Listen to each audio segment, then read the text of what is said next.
Looks good. I respect the white. Comes with wisdom. Okay, by my clock, it is 2 o'clock, so I will call the meeting to order. This is a Governance and Compliance Committee. I'd like to thank my fellow trustees who were able to make it here for an out-of-cycle meeting. I think Trustee Becker and Ramos may join us in progress. Let me first read the conflict of interest statement. It is of the utmost importance to ensure that all university decisions are free from any real or perceived conflicts of interest. Therefore, please be mindful of all obligations with which you have been charged as a trustee of Wright University and take the steps you deem appropriate to perform your duties fairly and impartially. Before I turn the mic over to my colleagues across the table, I'm going to make a few opening comments, chair comments. And this is more for a reminder for those particularly who haven't lived through the journey of the affiliated entity process.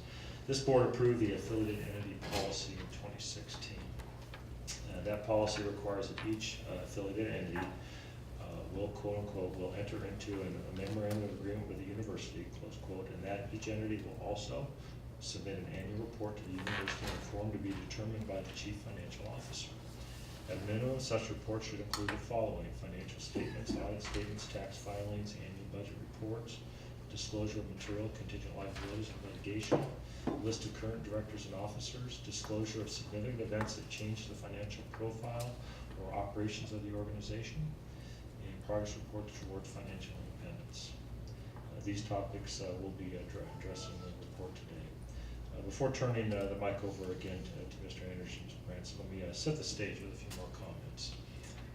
First, I wanted to personally and publicly thank Mr. Andresh for his leadership in aligning the WSRC WSRI organization to the strict guidelines of the affiliated entity policy.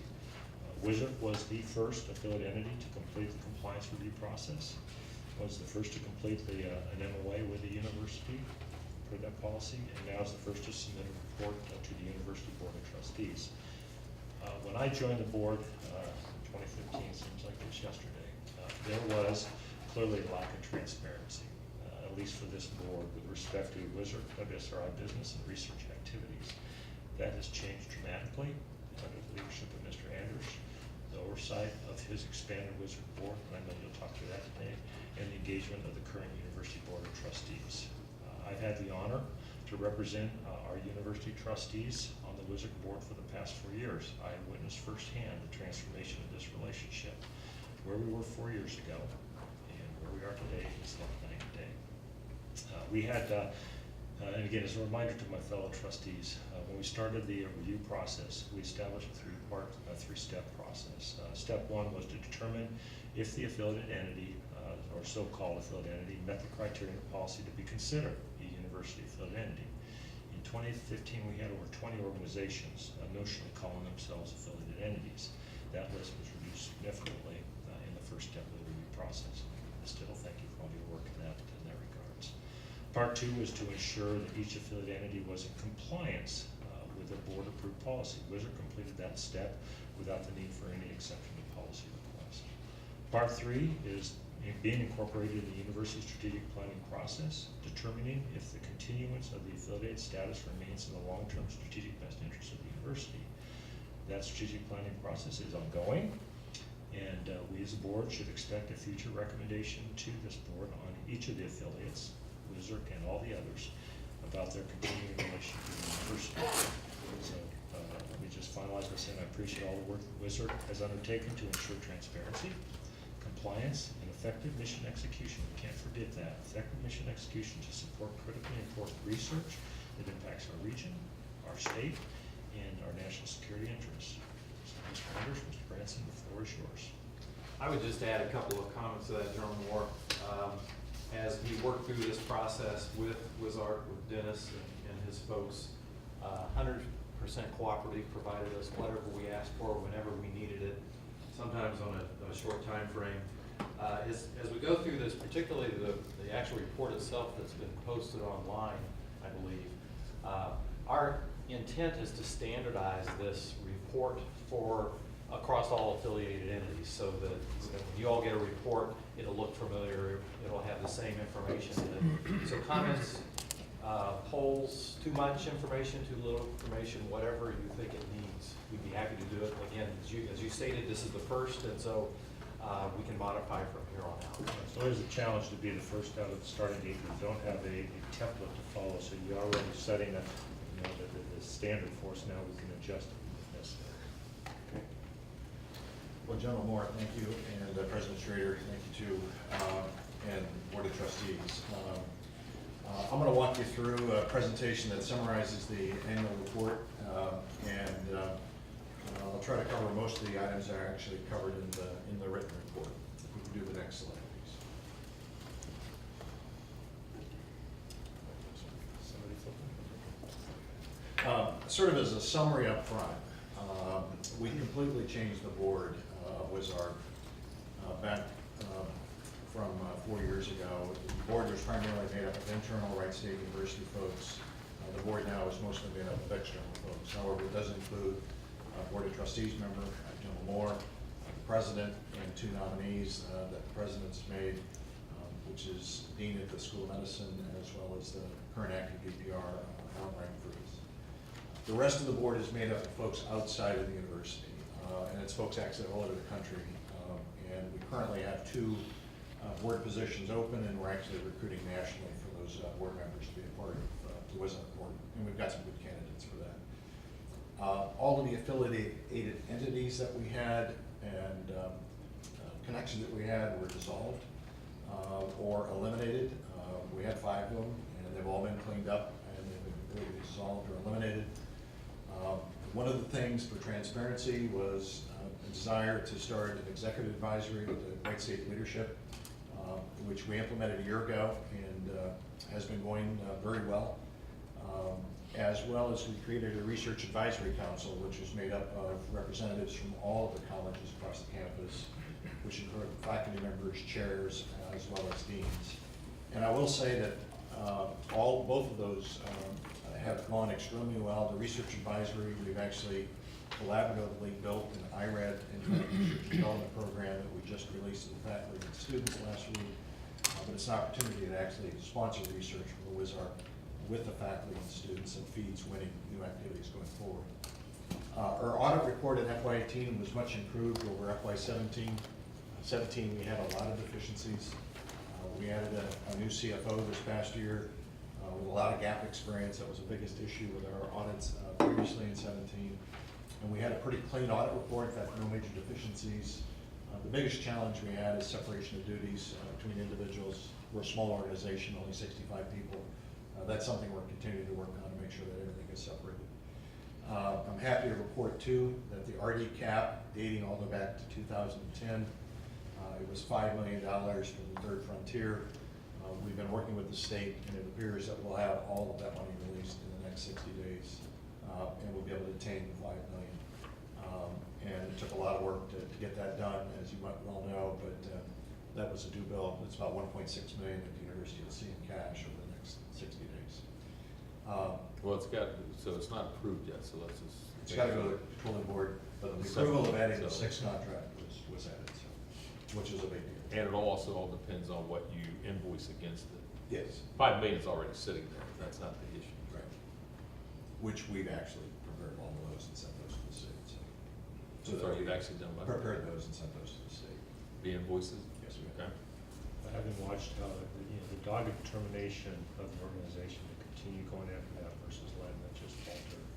Again, may not have the bank yet, but I appreciate what you're doing to bring it to closure. It was a long trail. Did it a long way back. Overall, our performance metrics are good, and we'll talk more about that. And we've got a set of performance metrics that we're measuring the organization against in FY19. Next slide. We've had positive cash flow after depreciation in FY18, and we're on track in 19, which I'll show you the financial statements in a bit. We have been paying the university within 60 days with agreement. As some of you may know, the ATIC building was sold, and it was sold for less than what originally thought the building was worth. As a result, it made it difficult for ATIC to pay us back on the note that ATIC owed Wright State Applied Research Corporation. So even though it was in September, FY18, we actually took a bad debt recording and recorded it $1.32 million bad debt in our financial statements, which I'll talk about later. We have paid the university all but $500K to date of the $1.4 million. We've been paying $200K a year. We're paying $50K a quarter right now. We'll have another payment for the end of December. There are other sources for these funds if the RD cap fully comes through, as well as the Research Foundation. When that gets paid back, our intent is to pay this debt off first before we do anything else with the cash. But as I'll show you in a bit, FY19 is right on track where we expected it to be. Yeah, but you won't be able to use RD cap funds. Because that was a grant for the Human Systems Technology for Future Air Force Challenges. You can't build a building promissory note against it. That was already done and approved a long time ago. I was just on the phone with them an hour ago, and that's not accurate. Okay, I guess I wasn't aware of that, so. We'll continue after with that. Yeah, I wouldn't count on that 900K. Okay. We completed a shared service agreement between us and the university to paying for HR services, procurement services, travel cards, and so forth. It's done. Walt and I have worked to agreement on that. It actually begins 1 July of 2018, so we'll cover the entire year. There are services that WISARC provided, as well as WSU provides, and we work with John Shipley to get that complete, and that is now complete. We'll start paying on that shared service agreement too. Dennis, we talked about updating the MOA based on, items like this that we, after the fact, probably should have done that up front. Is it the intent then in the next year to update the MOA and incorporate that as an addendum or something? It probably would be. There's some additional items we need to modify in the MOA, and I think they should be. Okay, I think that would be the best, that we actually incorporate that into a single document, even if it's an addendum to the MOA when we update it next year. Okay. And we're self-sufficient. We're paying our bills, and we'll continue to be self-sufficient going forward. Next slide. Well, hang on, I don't understand how you can say, if you're floating money for 60 days, how are you self-sufficient? That is go ahead. That's an agreement we have with the university to pay within 60 days. What the new shared service agreement has is we're actually going to pay interest on it. But we're floating money for 60 days. It's a line of credit. It's a line of credit. Yeah, so you can't be self-sufficient without us. From a P&L and a balance sheet, they are. Yes, we are. And your depreciation, you say that you have positive cash flow after depreciation, so you gotta create and treat depreciation as an expense. We do. Well, not entirely. When I'm looking at your P&L, you don't. I'll tell you what, I'll walk through that when we get to that point. Okay. Good. I just wanna make sure we're transparent on the comments here, so. Right. Next slide. So if you look at where we've been, where we are, we've totally reworked WSRI and WISARC as far as structure goes. We eliminated named and grant, which was a problem back in the 2015 timeframe. We cover all of the employee salary and fringe benefits for all the employees that work at WSRI. And we've got outside legal counsel that supports us in all of our activities. We totally reworked the board. In 2016, we actually did a bottoms-up budget for the first time and actually got DCA rates approved. And we've been using those approved rates each of the fiscal years since 2016. We've actually put together SOP. We fixed a lot of deficiencies. We're still continuing to work deficiencies. We've eliminated about 47 positions over the past 3 years. And we've actually created a financial firewall now between WISARC and WSU, which didn't exist before. So if a grant comes into WISARC that involves faculty members, we'll actually do a subcontract through the university, which the university gets all the F&A and the research credit, and vice versa. If a contract comes into WSU, they want to use WSRI employees, they actually do a subcontract the other direction too. That firewall should have been in place before. We billed actual rates in 16, 17, and 18. We actually moved 3 programs back to the campus last year, which is equivalent to about $1 million of F&A that's back on campus that previously was staying with WSRI. Primarily the ATR programs were the bulk of those. We've developed the new standards of ethics and conduct for the organization. It's required by the FAR, Federal Acquisition Regulations, but we also thought it was important for our business that we do is to have a set of standards and ethics and conduct. Shared service agreement's done. The IRAD is up and running. The proposals are due January 4th. And we basically booked about $28 million in research funding in FY18. Next slide. So if you look at the two entities, the Wright State Research Institute is more like a department or a college and university that's doing research, applied research. We have approximately 20 PhDs that are doing the work. Where the Wright State Applied Research Corporation is like the back office support for security, IT, finance, accounting, and infrastructure. And the primary reason for the separation is the fact that we can do classified contracts and have classified facilities. Our entire facility is also export controlled. And we can also work at the speed of business, and we also can do contracts that are total time accounting, which a lot of times in universities it's done through level accounting or forget the right word for it, but it's not total time accounting, it's actually average accounting, where we actually have to record every 1/8 of an hour in a different time card system and report back to the federal government. WISARC is set up to support WSRI and the university, as well as the state of Ohio. WISARC is actually the agent for the Ohio Federal Research Network and performs the work to support the entire state of applied research. But WISARC is also set up to support the campus, WSRI, and delivering opportunities for training, education, and commercialization. Next slide. It's all about transparency, being self-sufficient, creating collaboration opportunities across the state as well as across the university. So I'll show you some examples of that in a minute.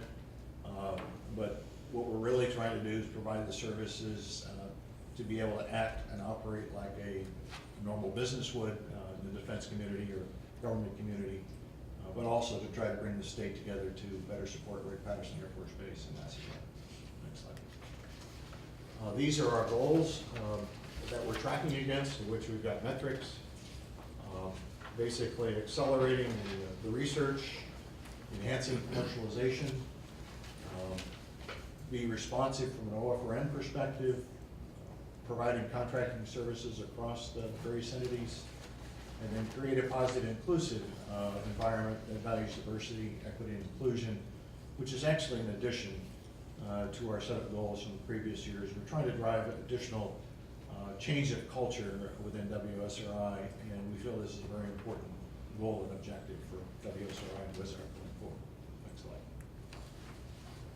This is the organizational structure.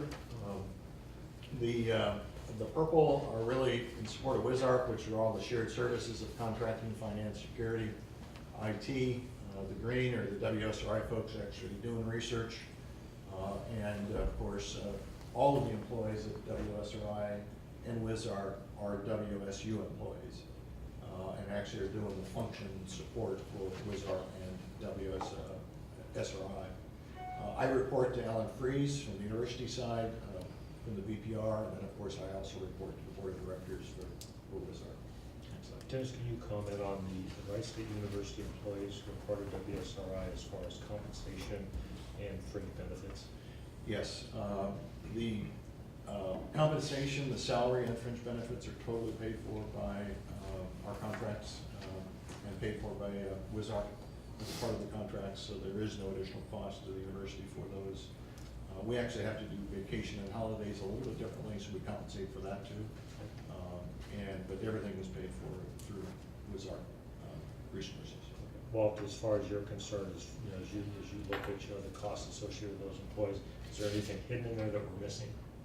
No, nothing, no, not that I'm aware of. Okay, thank you. Next slide. Is Tim, I thought Tim resigned. Tim is moving, he's still going to remain an employee at Wright State University.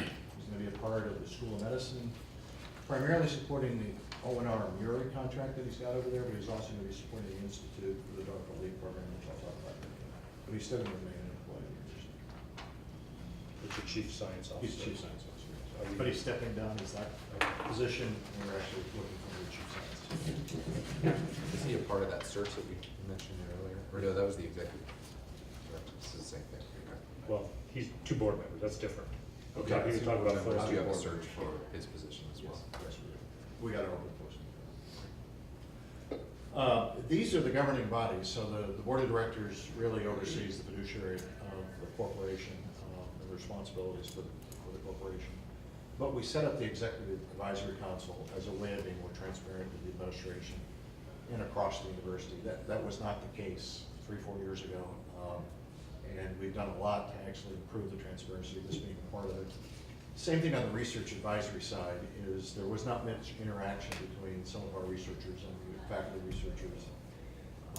And I will say that in the last 3 to 4 months, we were supposed to meet quarterly on the Research Advisory Council. We're actually meeting monthly because there's a desire to accelerate some of the projects that we're actually trying to pull together across the campus, across the institute. And it's actually going quite well at this juncture. So, Probably for the sake of our board here, just to have an awareness, and I think you're gonna touch on some of the people, but we have now multiple CEOs, Chief Operating Officer, Chief Financial Officer, CPAs, legal counsel. So if I look at the people that are helping Dennis, that's a loaded term, in running Wizard, you really do have some very talented people on the board. we do. We actually brought in a Price Waterhouse auditor, made it part of the board. We've got finance person on the board. We've got CEOs of multiple companies, entrepreneurs on the board. We've actually got a former OSD executive that lives in DC that supports us.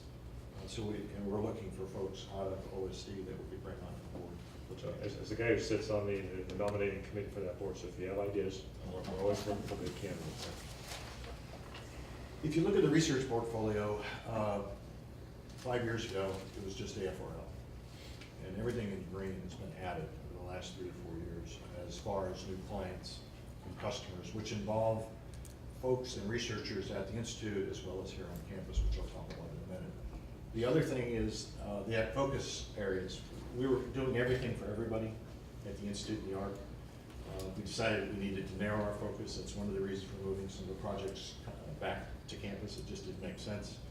And these are our current focus areas, and we're going to relook at those in the next 6 months as to should we broaden those or adjust those depending on what's happening in the market.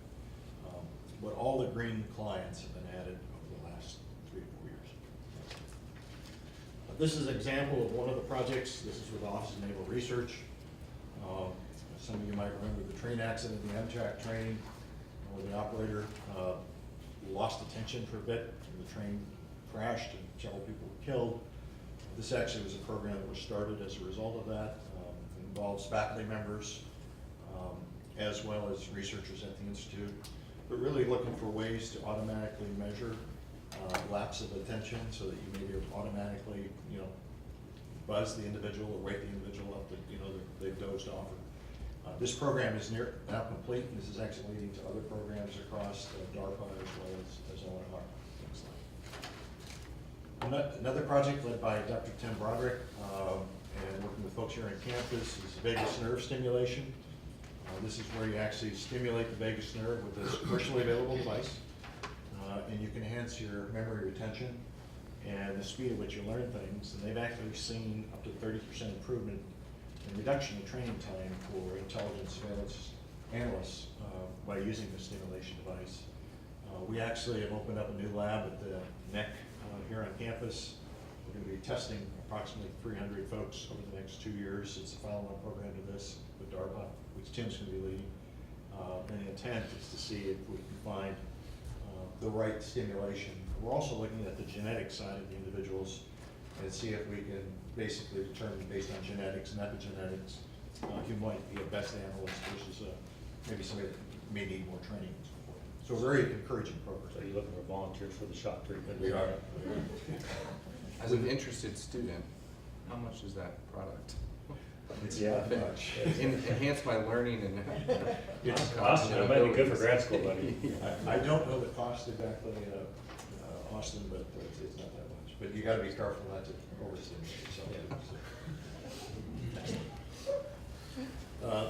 The other aspect is mobile test bed program. This actually was RPA trailer that was bought with the RDCAP funds some time ago. It's unique because a single operator basically controlling 4 UAVs. And Dave Gross, who's been leading this research for the past 3 years, very successfully demonstrated this 2 months ago out in Muscatatuck over in Indiana, with actually a single operator managing 4 different types of UAVs, which is a major breakthrough. This test bed is actually the test bed that the Air Force Research Lab uses to test autonomy algorithms that are developed inside the Air Force Research Lab. Excellent. This one is actually one of the Ohio Federal Research Network, which one of the faculty members here involved too. I wanted to highlight this one primarily because of the linkages to the Case and OSU, Case Western University. But the Air Force has actually selected this now in the work that Mike Raymer is doing, Dr. Raymer is doing, to do analytics on innovators and innovators at universities and analyzing workshop publications, and other main patents to see who are the next innovators that are coming into the pipeline that align with the Air Force needs. And the intent, we actually did this at Ohio State and Case. Mike Raymer did an amazing job. He's actually displaced the other 2 universities in support of the Air Force Research Lab. But this work continues, and it's actually going to go on a national scale going forward in the future. So if you jump now to our audited financials, I'll walk through these. So on the right-hand side was our budget for the fiscal year. So we projected a budget of 28 million. We attained 34 million. And if you highlight the areas that I've highlighted here, we had a negative change in assets, 644K, but we actually forgave 205K of marketing and comm rent, as well as activities that actually run through research and sponsored programs. If you notice at the bottom, the depreciation line budget versus actual was about 200K. The reason for that is we found a mistake in our depreciation tables dating back almost 6 years. And we decided to take all that depreciation in FY18 instead of reopening the books for the past 3 or 4 years. What that did, though, is it also created loss on some of our projects, and we had just adjusted the rates with our clients, and so we decided not to flow that cost to our clients. We didn't feel it was responsible to do that, given that it was dating back 3 or 4 years. The other item on this income statement is we decided to take the bad debt expense because the ATEC building was sold. There wasn't enough equity to pay us back in full on the promissory note that we had with ATEC. And we thought it was a more prudent approach is to go ahead and record that in FY18 and to continue to pursue ATEC resources going forward. Next slide. This is our balance sheet as of 30 June. Where that impacted us is on billed receivables. We would have had roughly 4 million, as well as our retained earnings would have been about 4 million if we had recorded that bad debt. But that was the adjustments that were made at the end of the fiscal year as we closed the books. I guess, Dennis, again, from my perspective, and maybe my fellow trustees' business perspective, your accounts receivable should always be as much or more than your line of credit. I mean, what's that ratio typically do you run as far as your ARs to your line of credit? You know, the line of credit is normally about $2 million. You know, if we're always It's about the same. Is it It's ARs? It is. Every once in a while, we'll get a hiccup where a client will pay us. We actually got a government client right now that hasn't paid us in about 6 months. So we'll have a bump because of that, but generally, it's pretty close to what the payables numbers. So note to Dennis, I think that's something that we should be tracking from some of our other board, looking always at accounts receivable to make sure that we're always above our line of credit to the university. I think that's a good business practice. This then is our budget for FY19. I want to highlight 2 things here. If you notice, there's WizArt and research and sponsored programs. I told you earlier we're doing a financial firewall between the 2. Most of the contracts, not all the contracts today, actually run through WizArt for WSRI. And that's being done to put the financial firewall in place. But it also then allows us to do the subcontracts back to the faculty members, so the university gets their full F&A, which is the way we should have been set up to begin with. And that number will never probably quite go to zero because some National Science Foundation grants are required to be done through campus.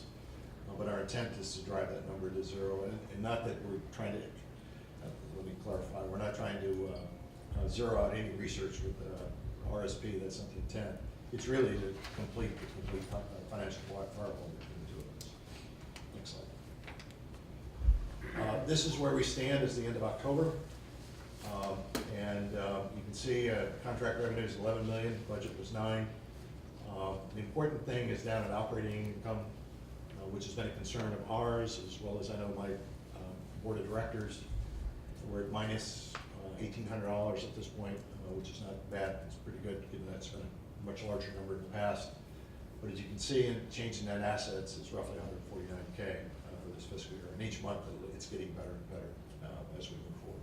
It's probably worth noting too, from the Wizard board, we understand, the benefit of depreciation to give us positive in the statement, but the action, we got to get away from counting on depreciation. Exactly.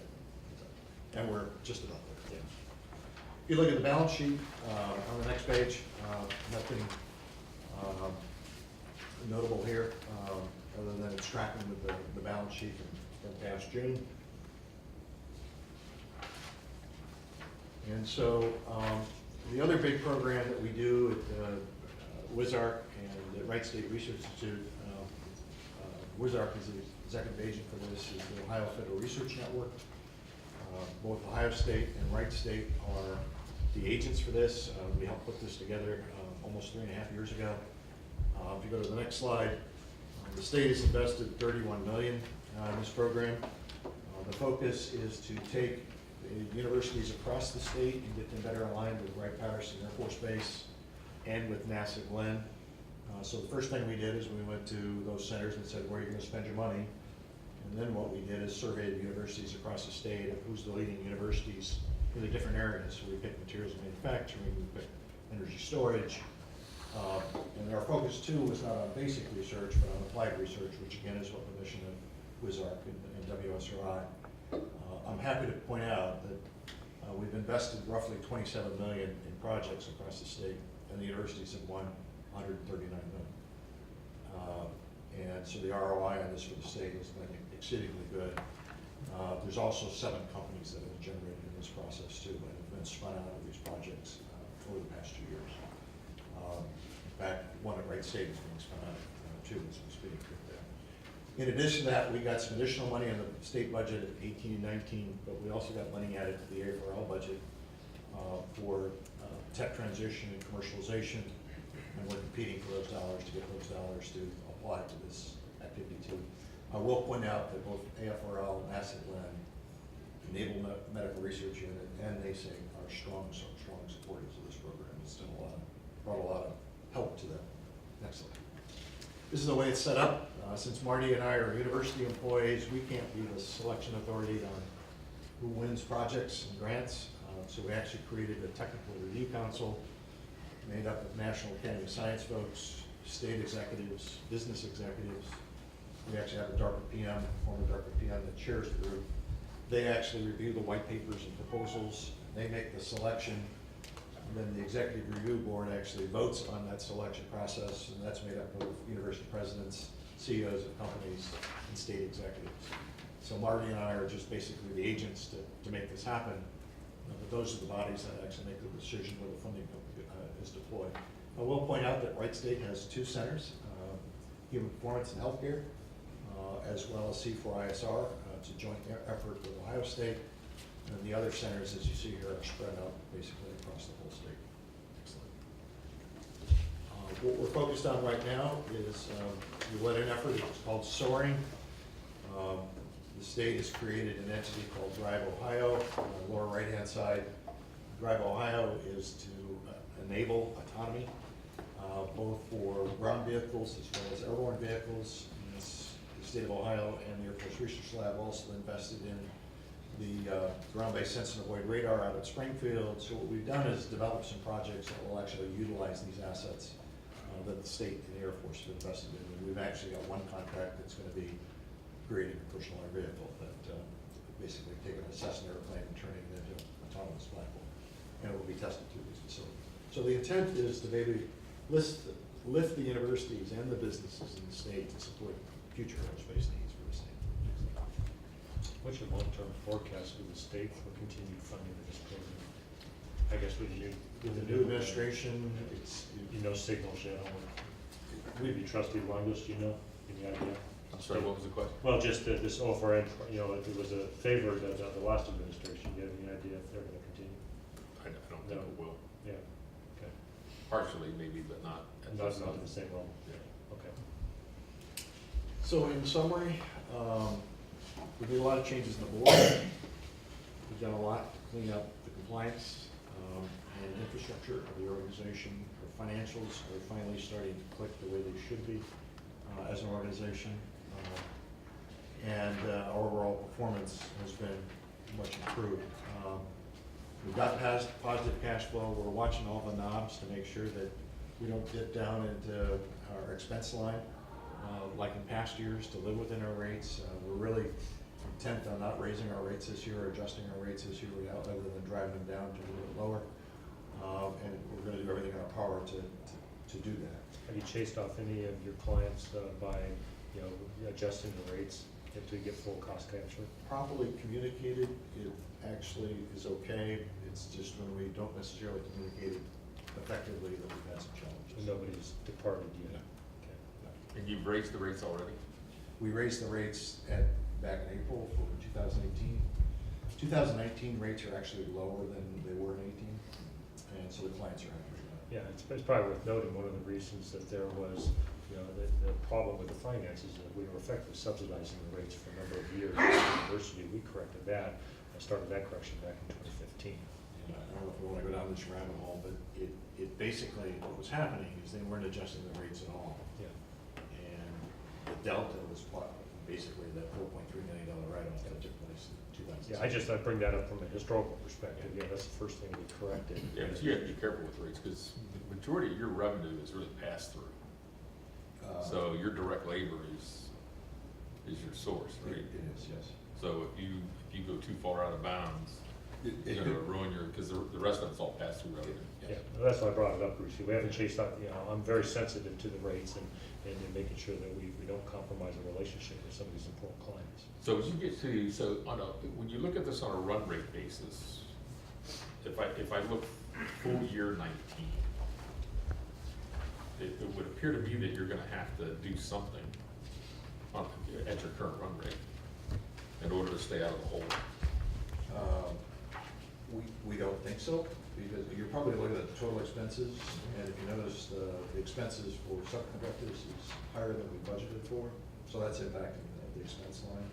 But if you look at the G&A and overhead expenses, we're right on track where we should be. In fact, our G&A rate is running lower than what we projected by. Yeah, because I just did, rough math, and it says, you'd be off by $1 million or so. It's not what we'll be. What's skewing the numbers in that sheet is the subcontractor, but that's just the past. And what percentage of work that you do is cost plus with the government? Most everything. I think probably 5% is fixed price, maybe 5% T&M, and the rest is cost plus. So those maybe not familiar with federal contracting might not know that under cost plus contracts, if your indirect rates are higher than you had put, DCA had approved in your provisional rates, Yeah. you then bill the customer for the difference to collect that money at the end of the year to reconcile. Yes. As long as you've got the ceiling on the contract to do that. That's correct. And that's the beauty of this, is you can actually adjust these if you have to. Dennis, can you explain what GNA is? So there's F&A on campus. It's probably the closest to Okay. GNA. Get the structure close. It's a little bit different from the standpoint of some of the management costs are in overhead versus in F&A like they are here. But it's probably the closest to F&A. Thank you. So Dennis, you mentioned that the rates for FY18 were raised and the FY19 ones are lower. Yes. I know that you also have some goals that you're trying to achieve, and you mentioned that we're trying to lower those rates, but you have some specific, pretty aggressive goals. We do, and I didn't include it in here, but we actually have a goal of about 10% lower in overhead for the year. And so we're looking at our non-labor expenses as well as our labor expenses. What can we cut out to try to get to that lower level? It doesn't impact us for a lot of the DARPA and IARPA work that we do, but it does impact us for AFRL, because we end up competing with various folks that have much lower rates. But we do have a goal to lower those rates for this group. And we're on track, we've got the knobs now to be able to twist to do that. One last question, do you have any, do you contract for directly or indirectly any registered lobbyists? We have two groups that we do legislative support, both here and in DC. And yes. Okay, are those vetted through our legal counsel? Because last time we had a problem with registered lobbyists, they weren't vetted appropriately. I don't want to do it again. We're following all the guidelines for legislative support. Different answer. Is it going through legal counsel here? So we I need to watch ourselves. I mean, this board needs to ask the question, because the prior didn't. So we need to make sure we know what we're doing. I understand what you're saying, Bruce. Our legal counsel, Wizark, has vetted it all, but we'll make sure we Exactly. do it with Larry. So you do that, Larry, make sure we have. Yeah. I presume that Taft was actually discussing that with council this time. But I'm not 100% sure. Okay. That concludes my presentation. Are there any other questions? You know, Walt, I'll turn it over to you. I mean, the report actually comes through you, to this board. You've had a chance to actually go through in more detail all the documentation. This is a 30,000-foot view, and you're down at the 100-foot view, so, at least that's the expectation. So, do you have anything to add that, to what you heard today that would be relevant for the board associated, because I've listed all the documents up front, for example, with the audit, with the financial reports, anything that you'd like to add? Nothing with the documents that were submitted. We worked closely with them through the audit process while the university is being audited at the same time. And so everything to me looks in order. I think that Dennis was probably a little modest on some of the changes that have been made over the years to clean things up. I think there's others that could be pointed at where the university was funding some things within Wizark and WSRI that no longer are funded, and any payable, you mentioned payables that are due or that are being paid, that's all very much on track. And even ones where his funding source is drying up, he's identifying other sources to help pay those back.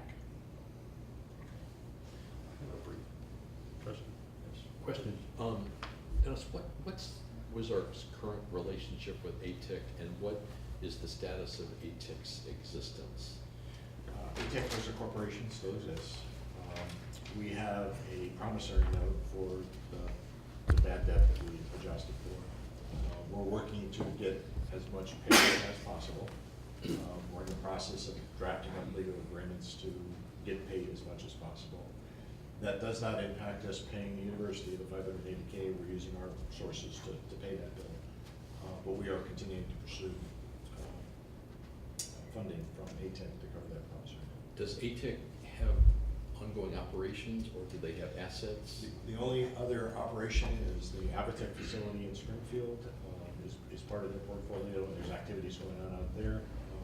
But as far as other business that they're doing, none of my knowledge. Trustee Weinberg, anything to add? I have a brief comment. So, I served, so I was an intern for WSRI between 2016 and 2017. And it bolstered my education experience, I think, tremendously. And so, looking at affiliated entities and understanding that part of it is to support the mission of the university, I'm curious, what are the student employment opportunities that still exist? And do you heavily involve students like you used to, or? We do. Good Great question. Good question. We actually have, I think it's 14 or 15 interns currently, and 3 or 4 GRAs. Although we believe we have more, I've actually asked the folks to do some data collection for us, because we fund faculty members who fund GRAs. But what we did, actually, after you, is we're trying to grow new talent in the shared services side too. So we brought in folks from finance, we brought in folks from HR and contracting to help grow the future labor pool for us. So we're trying to cover the whole campus, if you will. But we've got about 6 or 7 GRAs that we're funding currently. It's wonderful. But we'd like to do a lot more. We've actually got a bid in right now to the Air Force. We've got our fingers crossed. There's 3 or 4 faculty members and GRAs heavily involved in that. And we're hopeful that that comes through soon too. Yeah, I think as we continue these discussions with affiliated entities, it's really important that we have those, grouping that up. What are the students really doing in this space? And it sounds like you're doing a wonderful job. I can tell you that the Wizard Board are very sensitive to not just student involvement, but also the relationship between research and WSRI and researchers on the other side of the fence. And so we look at that very carefully to make sure that that's one of the strategic objectives that will be achieved by this organization. So I just put on my Wizard hat there for a moment. So, you know, we scrutinize that very carefully when we meet in our board meetings. And it really is a focus of working with faculty and students. And SIRED is an attempt to really foster that relationship. We hope to fund 5 or 6 projects that will hopefully be catalysts for future activities too.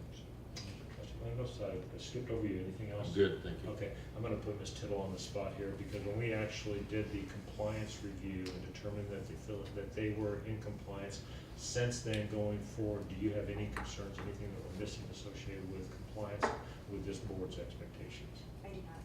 Okay. Then I have 4 things that I wrote down here that just for follow-up purposes. One is that we're going into a new calendar year, and seeing that the MOA is going to be a couple of years stale, we have an opportunity now to refine it. This should be much easier than the first time. Yep, You know, absolutely. to make changes now to an existing document to include the incorporation of the shared service agreement. And I know I can get that from you later on, Dennis, that I knew was work in progress, and so I'd like to see that. The RDCAP, to Trustee Lango's point, you know, that's not in the bank yet, so we've got to track that carefully. And then the whole notion of, you know, paying back the university with RDCAP, obviously there's issues associated with that.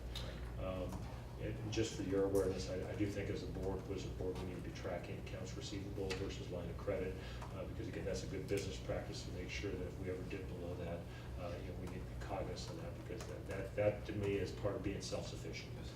And then we'll follow up on the question about legal review of the consultants that are supporting the Wizard WSRI. Did I miss anything as far as action items? Ma'am? President? No, not action items, but I do have a question. Okay. Kelly, now that this is your first time going through this annual report, are there some ideas that you have for either streamlining it or filling any gaps that you might have identified already?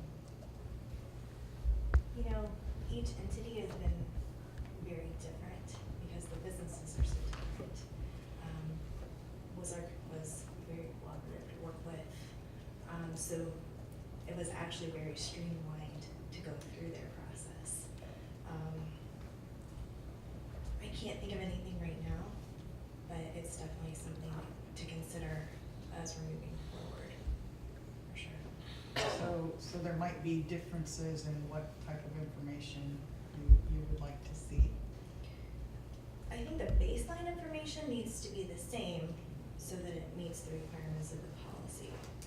There may be items over and above that based on the line of business that may be relevant for review. So, for example, I mean, the information about the student participation seems to me that that's something that would be very important to include in the annual report going forward. Agreed. I would say that Wizark set a pretty high bar when you look at the transparency, but I know, Kelly, we work very closely through this, very forthcoming with the documentation. You set a bar that other people are going to have to work to get over, and it may not be as easy as it's been with Wizark. But again, I applaud Dennis, everything that you all did to come forward, share this kind of information. This is remarkable. You think about where we were 4 years ago and where we are now, with really understanding this important affiliate of the university, And it gives us, I think, a much higher level of confidence that we're doing things correctly. So, is there anything else for the good of the order today? Then I call this meeting adjourned. Thank you. Thank you.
So, several times you said 4 years ago things were different.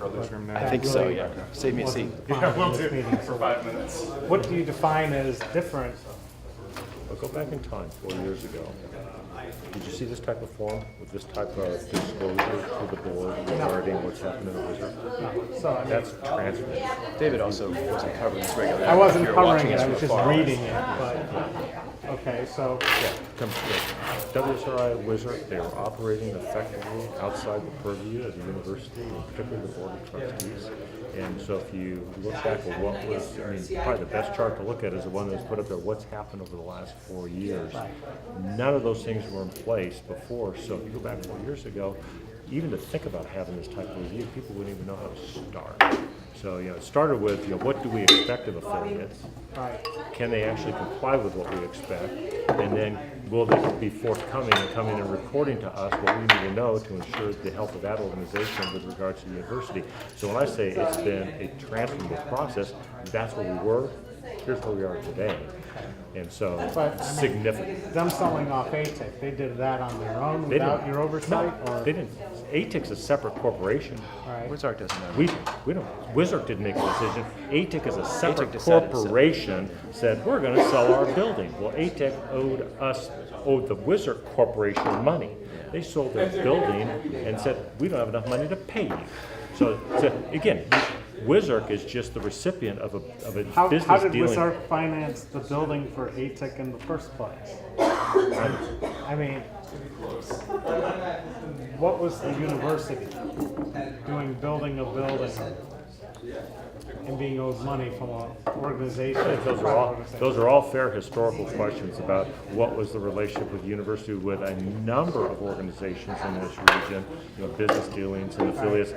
Our responsibility is not to go back and try to resurrect history as much as let's make sure that we clean up those problems. Let's make sure it doesn't happen in the future. You heard Mr. Andresh talk about, there were 5 sub-affiliates of Wizard 4 years ago. Do you think this? If you would ask this board, what's the affiliate relationship between Wizard and all these other organizations? You would have got, the deer in the headlights look.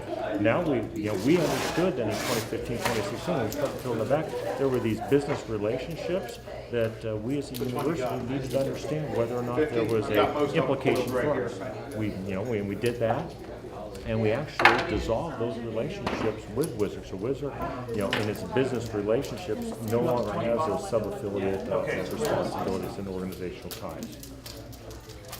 So Okay, so I can't. you are on the Wizark board and you're on this board. That is correct. I represent the university on the Wizard board. And the rest of the Wizark board is independent of the university at this point. Not all. Dr. Freich is on the board. He talked about that. Ellen Wright Freeze. Yeah. That, So there's a couple. There's a couple, yeah, but we brought in business leaders, and that's what I mentioned, CEOs, CFOs, chief operating officers, auditors, people that are, have the level of knowledge to make sure that we're running effectively. Well, is Wizark reimbursing the university for grants and time auditing all this and fixing this mess? I mean, is that coming back out of, or is that There's part of a- the university's? Well, the last thing we just did was a service level agreement. Right. So to ensure that there is a fair quid pro quo for what Wizard does for the university and what the university does for the Wizard. And so, you know, now what we believe is all the financials are known, all the services that are provided both to and from. You heard Mr. Andresh talk about RSP. What we're doing is making it very, very clean. Before the financials, 4 years ago, if I asked you to try to trace the financials between Wizard and University, it would have been impossible. It's very possible now, and we even know there's some vestiges of RSP that they're working to eliminate, so it's extremely clean about the finances. RSP being Research and sponsored programs. Yes. research and sponsorship? Yeah, Okay. but, yeah, okay, I gotta go to executive committee. One Yeah. quick last thing. Trustee Langos asked about lobbyists. There are very specific legal rules associated with what it means to be a lobbyist and to make sure that you're meeting those Right, but statutory requirements. typically publicly funded organizations are very limited in what they can do with Correct. lobbying money. How do we know that those are being followed, since seems to be a private corporation, it's not open to the public records Well, they got very, and FOIA? Trustee Langos asked for an He's extra asking for layer of check. legal review. Larry- Wizard already has its own legal counsel that looks at this. He's asked for another, layer of Right, review. Larry and Dennis agreed with that. But they are not, if I send a FOIA request to Wizard, they are not responsible. They're saying we're a private corporation, we don't have to. So there's this interconnection until it comes to pulling back the curtains on everything, and that concerns me. I mean, if the university is affiliated with it, it should be subject to FOIA.